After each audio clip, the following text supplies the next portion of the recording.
Sir, അപ്പോൾ ഈ ovarian cancer കണ്ടുപിടിച്ച ഒരു സ്ത്രീക്ക് അവരുടെ സ്റ്റേജ് അനുസരിച്ച് നമ്മൾ കീമോതെറാപ്പി കൊടുക്കുന്നുണ്ട്. Actually how does it works? Chemotherapy എത്ര എഫക്റ്റീവാണ് ഈ ക്യാൻസറിൽ? കാരണം പലപ്പോഴും ഓവറിയൻ ക്യാൻസർ വരുമ്പോൾ അത് സ്റ്റേജ് 3 നമ്മൾ കാണാറ്. അതായത് വയറ്റിൽ വെള്ളക്കെട്ട് വരും, ആൾക്കാർക്ക് അതിൻ്റെ ബുദ്ധിമുട്ടുണ്ടാവും, അല്ലെങ്കിൽ തടിപ്പുകൾ വലുതായിരിക്കും. ഇപ്പോൾ വയറിൻ്റെ ഒരു കവറിങ് ഉണ്ട്, പെരിട്ടോണിയം എന്ന് പറയും.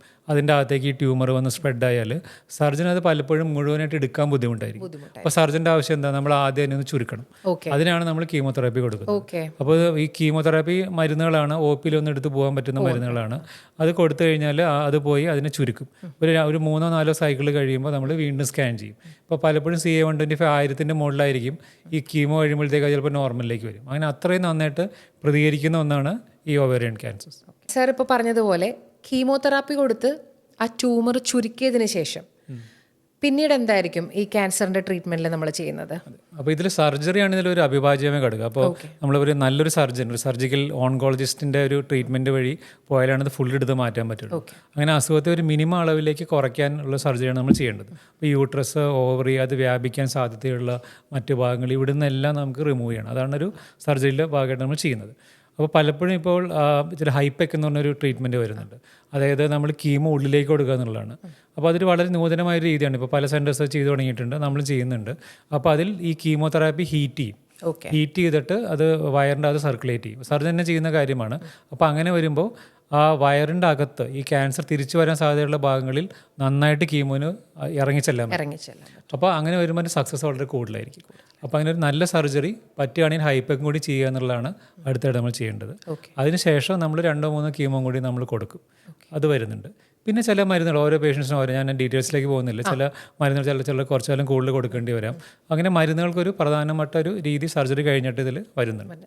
ഈ ഹൈപ്പെക് എന്നുള്ള ട്രീറ്റ്മെന്റ് സാറി പറഞ്ഞതുപോലെ ഒരുപാട് ആൾക്കാർ ഇപ്പോൾ പുതിയതായിട്ട് അന്വേഷിച്ച് വരുന്നത് കാണാറുണ്ട്. അത്ര എഫക്റ്റീവ് ആണോ ഇത് സാർ? അതെ, കാരണം ഇതിൽ ഓവറിയിൽ നമ്മൾ സക്സസ് വരുന്നത് അതിൻ്റെ അസുഖത്തെ മിനിമം അളവിലേക്ക് കുറയ്ക്കുമ്പോഴാണ്. കാരണം ഈവൺ മില്ലിമീറ്റർ കണക്കിനുള്ള കോശങ്ങൾ ഇരുന്നാലും അത് ഭാവിയിൽ വളരാം. ഇപ്പോൾ സർജറി കഴിഞ്ഞാലും ഒരു വലിയ ശതമാനം ആൾക്കാർക്ക് 2-3 വർഷം കഴിയുമ്പോൾ തിരിച്ചു വരുന്നതാണ്. ആൾക്കാർക്ക് പലപ്പോഴും അംഗീകരിക്കാൻ ഭയങ്കര ബുദ്ധിമുട്ടാണ്. കാരണം മുഴുവൻ എടുത്താണല്ലോ ഡോക്ടർ, പിന്നെ അത് എന്തുകൊണ്ട് വന്നു? അതിന് ഉത്തരം എന്താ വെച്ച് കഴിഞ്ഞാൽ ഇപ്പോൾ ഒരു ഈവൺ ഒരു ചെറിയ, ഇപ്പോൾ ഒരു കണ്ണുകൊണ്ട് കാണണമെങ്കിൽ അല്ലെങ്കിൽ 1 സെൻറ്റിമീറ്റർ വലുപ്പത്തിന് കോടിക്കണക്കിന് ക്യാൻസർ കോശങ്ങൾ ഉണ്ടാവും. അപ്പോൾ ഈവൺ കുഞ്ഞു കോശങ്ങളകത്ത് കടന്നാലേ അത് വളരാം കാലക്രമേണ.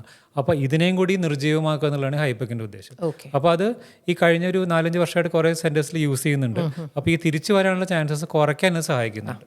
റിക്കറൻസിനുള്ള ചാൻസസ് ചികിത്സാ രീതി ഉപയോഗിക്കുമ്പോൾ കുറക്കുന്നുണ്ട്. ഓക്കെ സാർ, ഞാൻ എല്ലാവരോടും ചോദിക്കുന്ന കാര്യം തന്നെയാണ്. അതായത് മാറിയ ജീവിത രീതി അല്ലേ, എല്ലാവരുടെയും ജീവിത രീതി മാറി, ഫുഡ് ഹാബിറ്റ്സ് മാറി.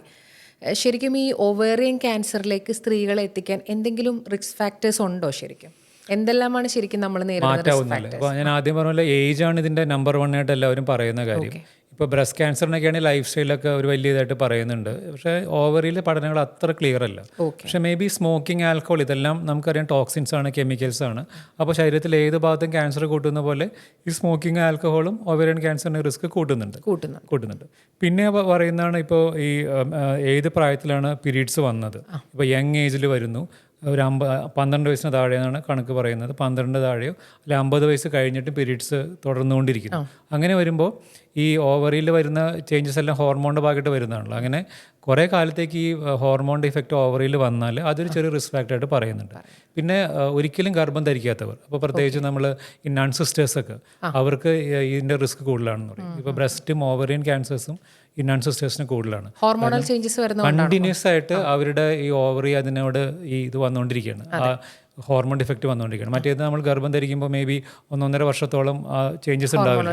അപ്പോൾ ഹോർമോൺ ചേഞ്ചസ് കണ്ടിന്യൂസ് ആയിട്ട് വരുന്നത് റിസ്ക് ഫാക്ടറായിട്ട് വരുന്നുണ്ട്. അതുപോലെ തന്നെയാണ് ഈ OCP, oral contraceptive pills use ചെയ്താൽ അതിൻ്റെ യൂസ് ആക്ച്വലി കുറച്ച് പ്രൊട്ടക്റ്റീവായിട്ടാണ് പറയുന്നത്. അതെ, അപ്പോൾ അത് ഒരു കൃത്യമായിട്ട് കണക്കുകൾ അത്ര ക്ലിയർ അല്ലെങ്കിൽ മേ ബി OCP യൂസ് കുറച്ച് യൂസ് ചെയ്താലും അത് ആ യൂസ് കൊണ്ട് റിസ്ക് കുറയുന്നു. എന്ന് വെച്ചാൽ നമ്മൾ ഈ OCP യൂസ് ചെയ്യണമെന്ന് ആരോടും പറയാറില്ല, പക്ഷെ അതിന് പ്രൊട്ടക്റ്റീവ് ഇഫക്റ്റീവ് ഉണ്ട്. പിന്നെ അതുപോലെ ഈ ഹോർമോൺ റീപ്ലേസ്മെൻറ്റ് ചെയ്യുന്നുണ്ട്. ഇപ്പോൾ 50 വയസ്സ് കഴിഞ്ഞാൽ പലരും ഈ മെനോപോസിൻ്റെ സിംറ്റംസ് കുറയ്ക്കാനായിട്ട് ഈസ്ട്രജനും പ്രൊജസ്ട്രോണുള്ള ടാബ്ലറ്റ്സ് കഴിക്കുക. അത് ഐ തിങ്ക് സൊസൈറ്റി ഒരിടയ്ക്ക് കൂടിയിരുന്നു. ഇപ്പോൾ പല പഠനങ്ങൾ എതിരായതുകൊണ്ട് കുറച്ച് കുറഞ്ഞിട്ടുണ്ട്. അപ്പോൾ ഇങ്ങനെയുള്ള ഹോർമോൺ റീപ്ലേസ്മെൻറ്റ് തെറാപ്പികളും അതുപോലെ ഫെർട്ടിലിറ്റി ട്രീറ്റ്മെൻറ്റ് ചെയ്യുന്ന ചില ആൾക്കാരുണ്ട്. ഇവർക്കെല്ലാം കുറച്ച് റിസ്ക് കൂടുതലായിട്ട് പറയുന്നുണ്ട്. അപ്പോൾ ഇവരെ എല്ലാവരും വളരെ കൃത്യമായിട്ട് ഈ ഓവറിയിലെ കാര്യങ്ങൾ നോക്കിക്കൊണ്ടിരിക്കണം, എടുക്കുകയാണെങ്കിൽ തന്നെ.